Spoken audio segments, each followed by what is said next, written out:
Maintenant, nous allons passer à l'exercice suivant.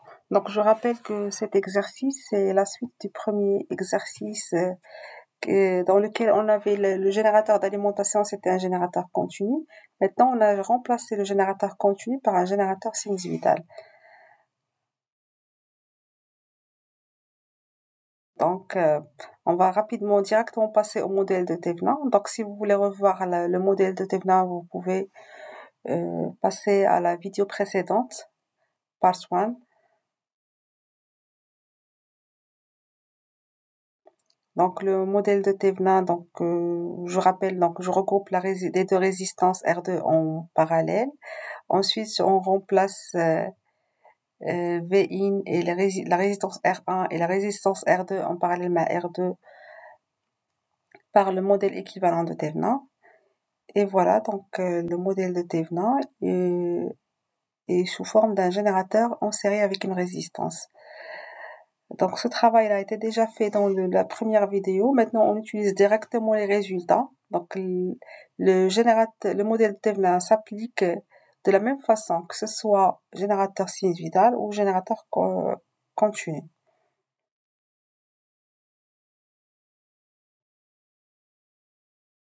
Donc, une fois on fait la transformation de Thevenin, on oriente le courant, on oriente les potentiels, et ensuite on tire la loi des mailles générales qu'on peut voir dans ce montage. Alors là, on n'oublie pas toujours la question. La question, elle demande cette fois-ci, puisqu'il s'agit d'un générateur sinusoïdal, de tracer les graphiques ou bien les allures de V-in et V-out, c'est-à-dire l'entrée et la sortie. Et bien évidemment, on doit chercher l'état de conduction de la diode c'est-à-dire le but, c'est de chercher pour quelle valeur du générateur V-in on a la conduction de la diode. Et bien évidemment le blocage de la diode. Donc la première maille, on voit qu'on a la relation entre V-out, V-in prime. Maintenant on va parler de V-in prime parce qu'on parle du modèle de Thevenin, et le potentiel dans la résistance. La deuxième maille, on peut voir V-out en fonction de la diode et la résistance R3. Donc toujours on commence par la même démarche, on suppose que la diode est passante. On remplace les conditions de la diode par son modèle équivalent, c'est-à-dire il faut avoir un courant positif et une tension est nulle puisqu'il s'agit d'une diode idéale. Donc l'équation 1, et dans l'équation 1, on va remplacer, on va chercher le courant. Le courant I est égal à V in' moins V out sur la résistance de Thevenin. Donc c'est un courant qui doit être strictement positif, c'est-à-dire on a la condition maintenant, il faut avoir V in' supérieur à V out. Bien sûr, V out, on ne connaît pas sa valeur, donc maintenant il faut chercher ce V out. Alors ce qui va nous donner le V out, c'est la deuxième équation.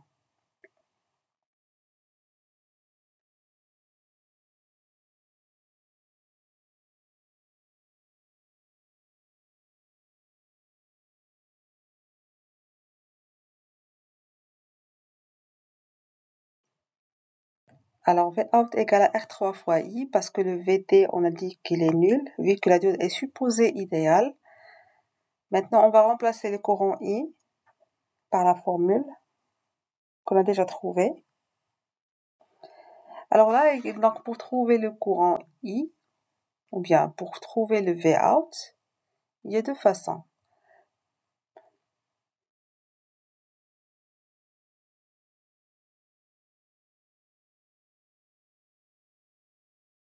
Alors, puisque la diode est supposée idéale dans ce cas, on va donner le schéma équivalent qu'on a dans ce montage. On a la résistance R3 dans la charge au borne de Vout, puisque la diode est remplacée par un fil. Et le Vin prime, c'est le générateur d'entrée. Donc là, comme vous le voyez, on a R3 et R sont en série, donc on peut faire le diviseur de tension. Vout, c'est égal à Vin prime fois R3 sur R plus R3. Donc c'est une façon très rapide pour trouver à quoi est égal Vout dans ce cas. Ou bien, on peut utiliser les lois des mailles, les lois des nœuds, c'est la deuxième façon. Comme vous le voyez, la première façon, elle est plus rapide. Avec, bien sûr, quand on a une façon, ou bien une méthode plus rapide, ça veut dire on réduit le risque de faire des erreurs. Donc là, je reporte la deuxième équation. V out égale à R3 fois I.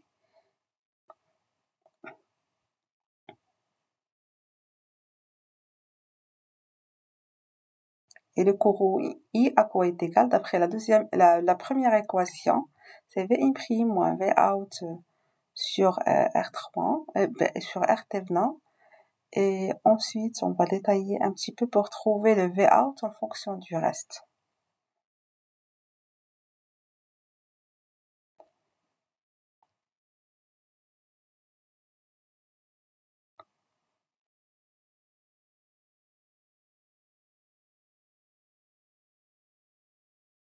On va essayer de passer le V out d'un côté et tout le reste de l'autre côté.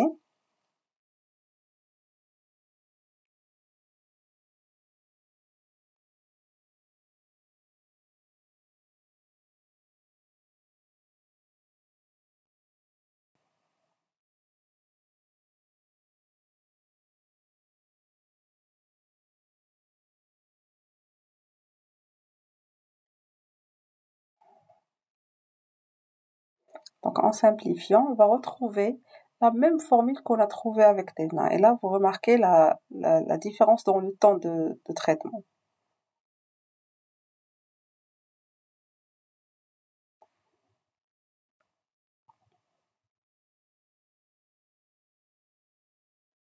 Donc V out égale à V' fois R3 sur R thévenin plus R3. On va faire l'application numérique,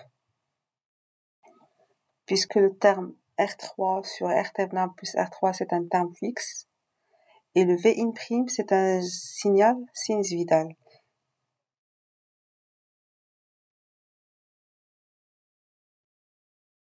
Alors, le signal sinusoïdal, donné dans l'énoncé, c'est 15 sinus de pi ft. Alors, le signal de V', c'est la moitié, c'est 7,5 sinus de pi ft. Donc, on multiplie le 7,5 par le terme qu'on a trouvé. On trouve que le Vout, c'est un signal sinusoïdal de valeur maximale 0,68. Alors, à partir de là, on va tirer une conclusion sur les conditions de conduction. Donc, d'après l'équation numéro 1, on a dit que Vin doit être supérieur à Vout. Donc là, si, bien sûr, Vin, quand je dis Vin, c'est Vin prime, parce que là, on est en train d'analyser avec le générateur de Thévenin. Alors, à ce moment, Vout égale à R fois I, est égal à Vout qu'on vient de trouver. Et si on a l'inverse, donc à ce moment, qu'est-ce qu'on aurait? On aurait la diode, elle est bloquée, parce que c'est l'opposé de la condition qu'on a trouvée. Donc si la diode elle est bloquée, le courant réel est nul, qui traverse la diode. Donc je reviens à l'équation générale pour remplacer. Donc dans l'équation numéro 1, si je remplace le courant I par 0, donc on a V in et V out égale à V in prime.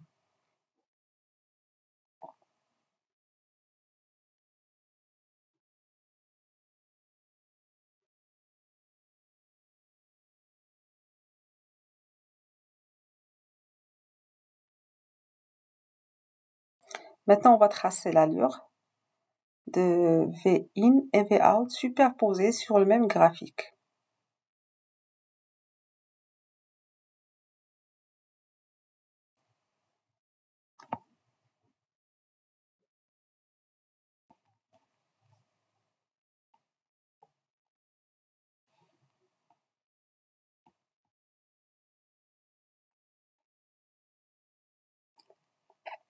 Donc le signal donné dans l'énoncé, c'est Vin, c'est un signal d'amplitude maximale 15 volts. Et le signal Vin' de Thévenin, c'est la moitié, c'est 7,5 volts d'amplitude.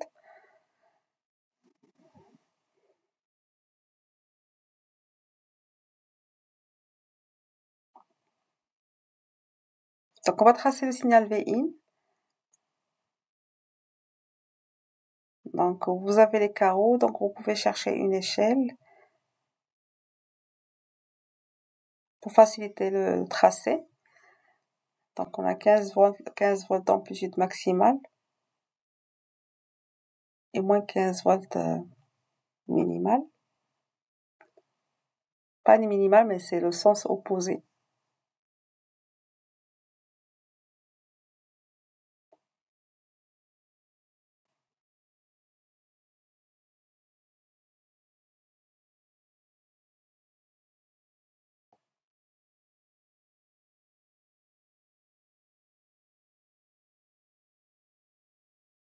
On va essayer de tracer une période complète. Alors, le signal V'In', c'est la moitié. Donc, on va essayer de tracer un autre signal parce que notre analyse a été basée sur le signal V'In' et non pas V'in.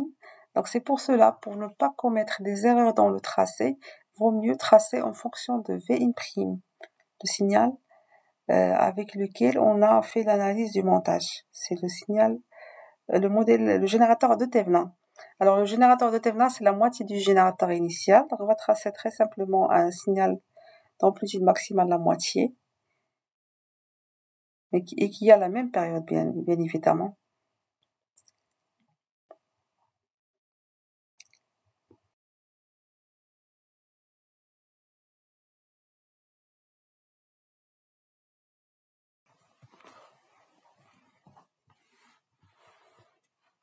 Alors maintenant, on va passer au traçage de Vout.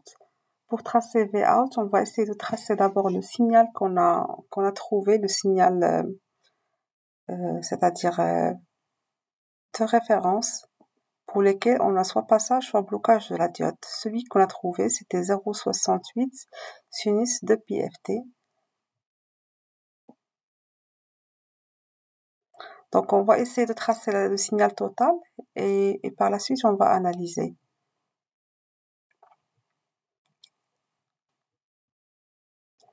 Bien évidemment, pour l'alternance positive qu'on vient de tracer maintenant, on voit bien que le signal V'In' est supérieur au signal rouge.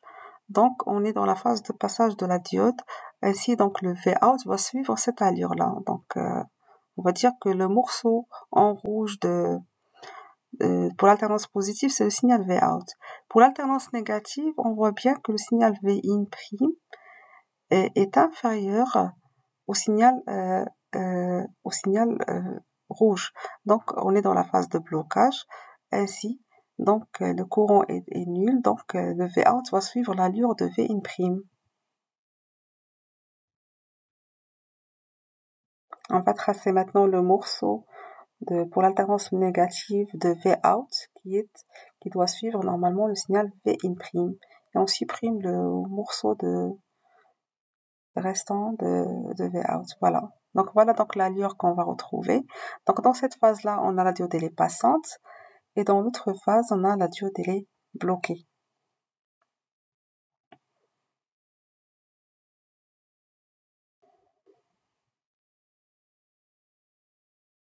Maintenant, on va essayer d'évaluer le résultat qu'on vient de trouver avec PSpice. Donc, on va essayer de sélectionner dans la bibliothèque un signal sinusoïdal. On va écrire Vsin.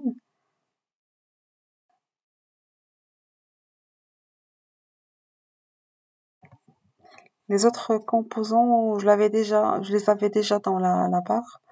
Donc, les résistances, parce que je les ai déjà utilisées avant.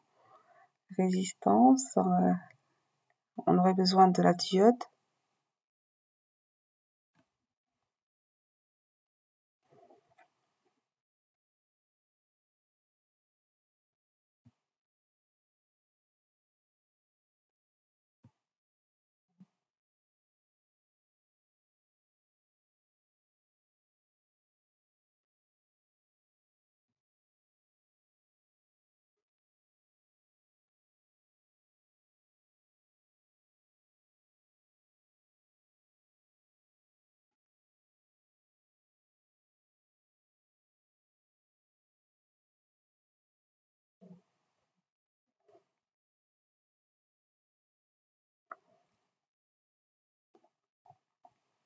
Maintenant, on va introduire les valeurs qu'on a dans l'énoncé.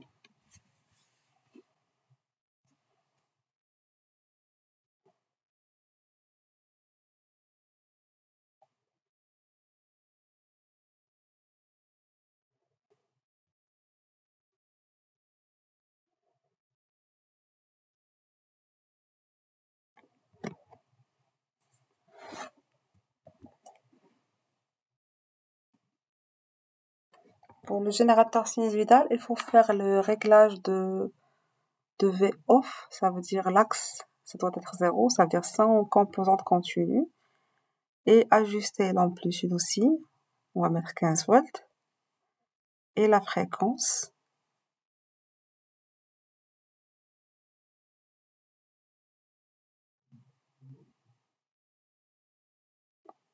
C'est un signal de 50 Hz.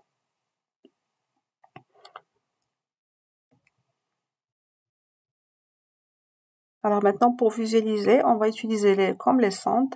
On va placer une pour voir l'entrée, une autre pour voir la sortie. Et on va lancer la simulation. Alors pour lancer la simulation, il faut faire des petits réglages de la base de temps, ou bien voilà de la base de temps. Donc il faut introduire le final time, ça veut dire vous voulez visualiser combien de périodes. On va mettre 20 millisecondes, c'est pour voir une seule période par exemple. Et le step ceiling, c'est en fait les instants d'envoi des mesures. Et là, on lance la simulation. Quand vous le voyez, il m'a donné une erreur. Et là, on voit bien que là, j'ai oublié la masse de visualisation parce que normalement, les sondes, ils visualisent par rapport à la masse. Donc, il vous faut 2 bornes. Il faut poser la masse. On va relancer la simulation. Voilà, maintenant, il vous donne les allures. Alors, on voit bien en rouge, c'est le signal d'entrée. En vert, c'est le signal de sortie. Donc, le rouge, c'est le signal initial 15 sinus oméga t. Mais le signal de V-out, il suit l'allure de V-in', c'est le dévenin dans l'alternance négative. Et dans l'alternance positive, il suit le signal de 0,68 sinus de pi-ft. Donc voilà, donc la simulation un petit peu montre. Il y aurait bien sûr une petite différence parce que la diode ici dans la simulation elle n'est pas idéale, c'est une diode réelle ou bien avec seuil. Et voilà, merci pour votre attention.